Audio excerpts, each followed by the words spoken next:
Hello, it's Claire Phoenix. I'm here at Food Matters Live and I'm here with Marijke de Brouwer from Callebaut. Can you just tell me the sort of chocolate that consumers are looking for today? Well, today I think how we want to a bit simplify it, and we think there are 4 types of consumers. I think in a way they make choices and how they choose chocolates. And if we go into more depth on the different choices, I think we can start with a very rational choice. It's me and my body, and I want to take care of it. And example there is I look for calories. It's important for me, or it's important for me that products are sugar free. So the rational choice, what we offer is our rebalanced assortment. Beside the rational choice, we also have the parental choice, and I think the words is clear enough. It's like parents looking for a solution for their kids. And here we offer our kids chocolate, our kids assortment. And examples there is like chocolates that are reduced in sugar, where the sugar is replaced by dietary fibers. And obviously taste is paramount, isn't it? So you spend a lot of time in development. I think it's key. If we talk about reformulation, if we talk about changing the composition of chocolates, it is important, and it's definitely important today because health and wellness for people is getting more and more important. But if we do this, if we present or propose alternatives, key thing is taste, no doubt about that. Are you using stevia in chocolate? We use stevia in chocolate because I think as for consumers, stevia is perceived as a natural ingredient. It's an interesting intensity sweetener, and we use it in different types of chocolates. Yes, we do. And what about the laxative effect? That's something people are wary of with diet chocolate.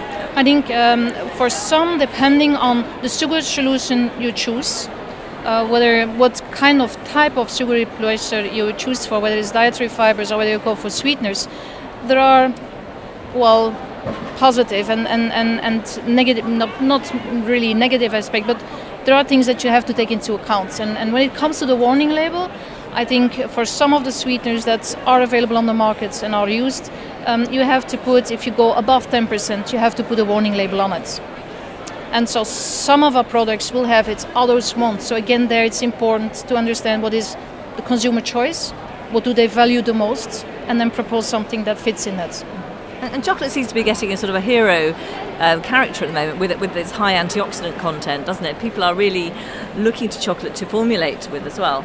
Yeah, I think it's a nice question because chocolate is an indulgence product, and people buy it because it's nice tasting. And I also think it's generally accepted that a dark chocolate, the higher it is in cocoa, people perceive it as something healthier. And in a way, if you go to higher levels, meaning higher cocoa levels, as a result you have less sugar in there. And what is, I think, in addition, quite interesting is our development. We developed a special process where we maintain what is naturally present, and we maintain the polyphenols that are intrinsic present in cocoa, and this is our Acticoa chocolate range. And I think it's important to mention this because I think it's quite unique that we got and that we received an approved health claim for this product. That's good. And people are also interested in milk chocolate and white chocolate that's lower calorie. Can you achieve this?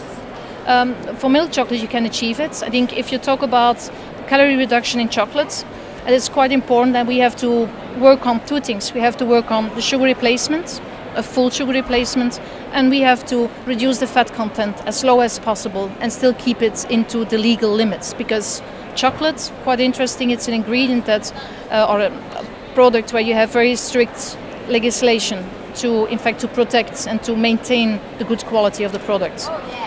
And one of the criteria is the fat level. We have to respect, like for milk chocolate, minimum 25% of fat. Mm-hmm. And have you found this show good for you? Have you had a lot of interest? I think it's interesting. I think it shows that there is that for consumers and for our customers, health and wellness really is key. And I think since beginning of the year there is a lot of focus on sugar. So if you walk around, there is a lot about reformulation and about sugar reduction and alternatives that are offered. And I think in that perspective, it's quite interesting to have this all together.